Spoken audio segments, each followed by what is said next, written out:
Hey, I'm here with Chris at Spot Hogg, and we've got a whole bunch of releases here, and sometimes people are always saying like, hey, what's the difference between a handheld, a wrist strap, open jaw, closed jaw? Let's start off with our handhelds. So you've got 3 models here, and what's the difference between the 3 of these primarily? We have our whippersnapper platforms, okay, and the unique feature about those is that when you cock the trigger, it also auto closes the jaw. Okay. So in the different features there is we have an open jaw version, which is the hook style, and then we have the closed jaw version, which closes around it. Guys like the closed jaw version because they'll hook it right on their loop and let it hang in the tree. You can leave it dangle and you don't have to worry about it falling off or losing it without like a wrist strap on your on your handheld. Yeah. And then the hook style, guys prefer a hook style because it's something that they don't have to stay attached to the bow, and they can actually, without looking, it's easier to get fed through your loop. Right. So like personally, I shoot an open jaw style release. Okay. Western hunting style stuff. I'm not hanging my release in a tree. I'm hooking it through the loop. And then I see now also too is now you've got like a 3-finger, a 2-finger. You've got different setups here. They all come with the same. Right, so in both the 3 and 4-finger, you can get either the open jaw or the closed jaw. So you have all the options available on open and closed jaw, 3 or 4-finger. Correct. Same deal here? Yeah, so this is a Saturday night and Friday night, and you have the same thing, open jaw, closed jaw. That's really the only difference in these 2 releases. And this is really just personal preference. What's my hunting style? Right. You know, do I like to hang my release and leave it there where I know what it is, or do I want to just quick clip and go? Correct. Okay.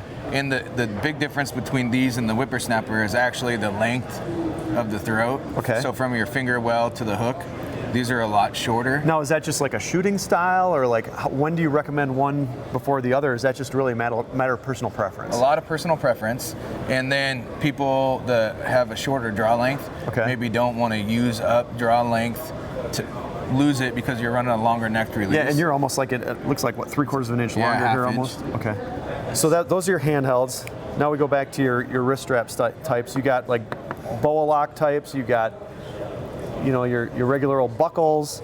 The Wise Guy is, again, we have this open jaw, closed jaw theme. Yep. And it's just really personal preference. People either like a hook or they don't like a hook. And that's the same exact concept, open jaw, closed jaw, as your handhelds. It's just now on the wrist strap. Correct.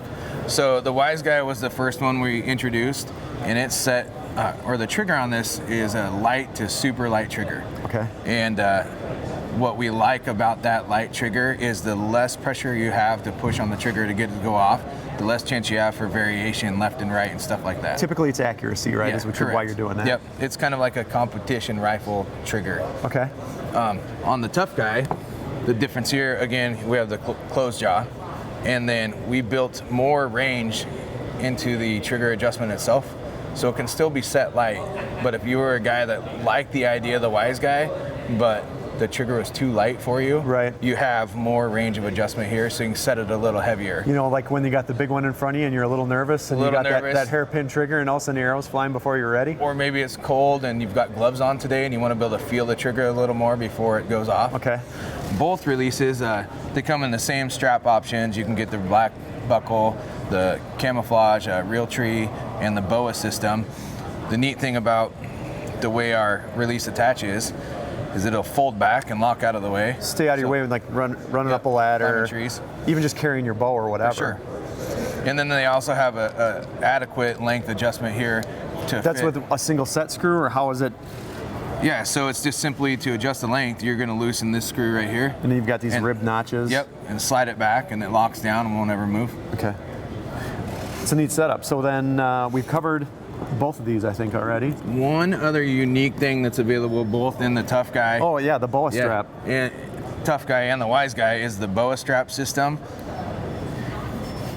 This is my personal preference. I like this. It's easy on, and in fact, you don't even have to tighten it. It's already on because you got elastic here. Yep. And then this just clicks in. You can dial it right up. Comfortable. This is very comfortable too, I think. And then to just pop it off. Yep. Boom. It slides right out. Easy off, easy on. I like that boa setup. That's slick. And then here's our hybrid, the Keaton. Yeah. So the Keaton release, it's a combination of a wrist strap trigger release as well as a handheld, right? So you get the handheld function and the grip strength and the pull of a handheld, but still your index finger trigger.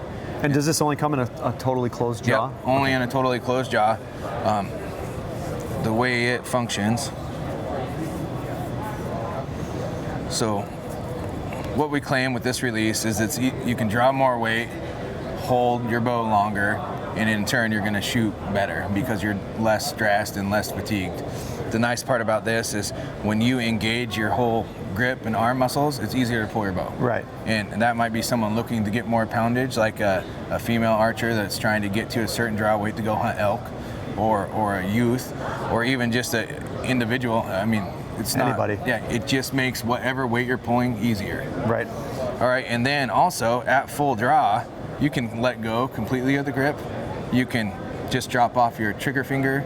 You can go back and forth. So if that buck comes out and hangs up behind a tree and you're holding, right. you can change whatever muscles you're using to hold longer. Huh. And then it's just a similar trigger to our Tuff Guy. And so you've got a good range of trigger adjustment. And yeah. Awesome. The full line of Spot Hogg releases here. Where can we find out more information about Spot Hogg? Go to our website, spot-hogg.com. Okay. Two G's. Two G's. SPOT-HOGG. Awesome. .com. Thanks, Chris.